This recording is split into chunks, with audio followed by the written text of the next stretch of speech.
Alright, let's do this. I don't know enough about head anatomy. I don't know color theory yet. What would people think if they saw this amateurish piece I drew? Wait a second, I'm an artist. I love to draw. Then why can't I draw? Maybe the reference is not good enough. No, there's nothing wrong with the reference. I think I'm suffering from.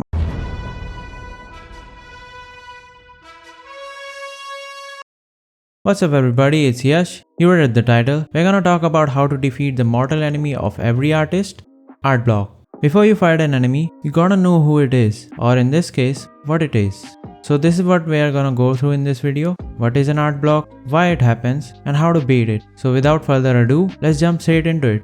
What is an art block? I would say it's a state where you find yourself completely stuck in a loop of self-loathing and not getting anything done. Or in other words, you don't have enough motivation to draw anymore. To get out of this miserable state, you need to first understand why it happens. Which brings us to our next section, why art block happens. I think art block doesn't come alone, it comes with a gang and beats the crap out of you. The gang consists of fear, comparison, and self-doubt. Or I would say these are the three reasons behind an art block. Let's talk about fear first. I read this in a book called Art and Fear and I really liked it. Fears about yourself prevent you from doing your best work, and fears about others will prevent you from doing your own work. So either way, fear prevents you from doing the work. Fear about yourself could be thinking that you're not good enough or you're not skilled enough, which will stop you from doing your best stuff. And to address the second part, I think it's really dangerous for an artist to fulfill other people's expectations. They generally produce their worst work when they do that. Well, if you're doing a commission work, then it's your job to cater to the client. But in general, when you create art, try to shut out the noise and focus on what you want to do. Sometimes even the client wants you to do your thing. So yeah, fear stops you from drawing. On to the next point. Comparison. This thing happens to me a lot when I scroll past some exceptionally skilled artists. I often fall into the hole of comparing myself to them, which really doesn't make a lot of sense. I mean, they are them and I am I.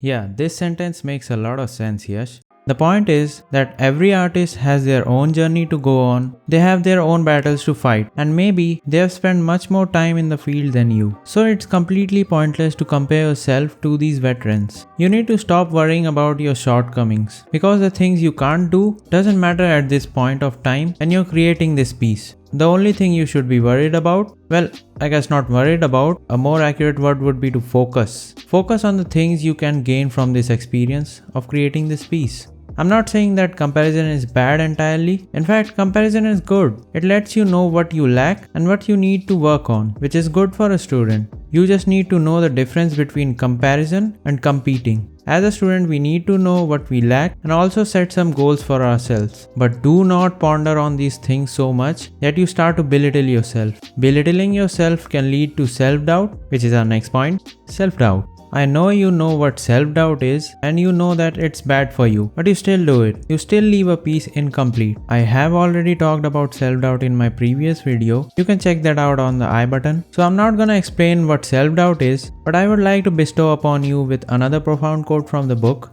Art and Fear. What you have right now is exactly what you need to produce your best work. Let me break it down first. So the skill you have right now at this moment of creating the art piece is enough to create your best work right now. Your best work, not anyone's. It is so obvious I feel like I'm just repeating the line, but it is true and very motivational. If you can fool your mind to think that you know everything you need, then self-doubt and self-loathing can easily be avoided. Okay, there's one more member of the art block gang which operates from the shadows, which doesn't show its face easily and can cause you a lot of harm without you even realizing it.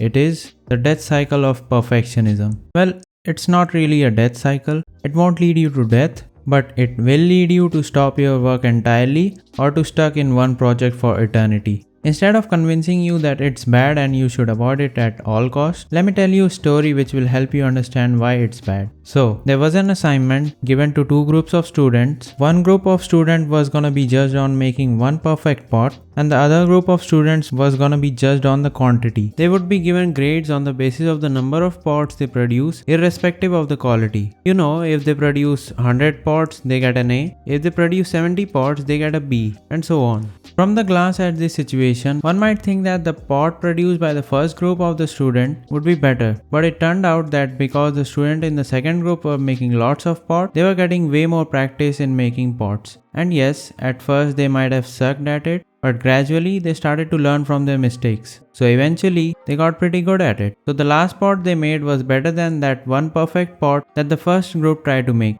You can see that practice is the key. So don't worry about the sloppy pieces you make at first, just keep moving and drawing. So now you know why art block happens, but what about the solutions? How can you deal with it? How can you... I remember a quote from a sculptor named Stephen D. Stabler. The quote goes like this: "Artists don't get down to work until the pain of working is exceeded by the pain of not working." So in a way, the pain you go through when you don't draw will eventually force you to draw again. So simply take a day or a week off and do anything other than drawing. Play video games, watch anime, go outside, touch some grass, touch yourself. I don't know. Eventually you will get back to your desk and start drawing. And don't make the mistake of forcing yourself to draw. Talking about mistakes, that leads us to our next point. Embrace your mistakes. Don't beat yourself up for mistakes. Be open to experiment. You don't need to copy exactly what you see. Some mistakes are good, you know. Like Bob Ross once said, there are no mistakes. There are only happy accidents. You need to let loose of yourself. You might want to go in with this playful mindset of, let's see what happens. And if it doesn't work out, that's cool. I'll just adjust. The funny thing that happens when you have this mindset is that you get a better result. It's a great irony of life that the harder we try, the worse we can do. But sometimes you're not bothered by the way you draw. Sometimes you just can't decide what to draw, which causes an art block too. To answer the question of what to draw, let's move on to our last point: draw with purpose. You can split the purpose of drawing into two categories: draw for yourself and photo studies. Let's talk about for yourself first. For my case, it's fan art. As long as I can remember, I've always enjoyed drawing a character that I love. Drawing a fan art or your OCs falls into the category of something called hot passion. As a kid, you never felt like, oh man, I don't know the anatomy for this part, so I won't be able to draw it. No, you drew it because you felt how cool it would be if I drew this character doing this crazy pose or from this crazy angle. So in a way, drawing fan art lets you forget about the things you lack and makes you enjoy the process of drawing. But sometimes you don't feel motivated enough to draw any characters. In that case, you can do something called photo studies.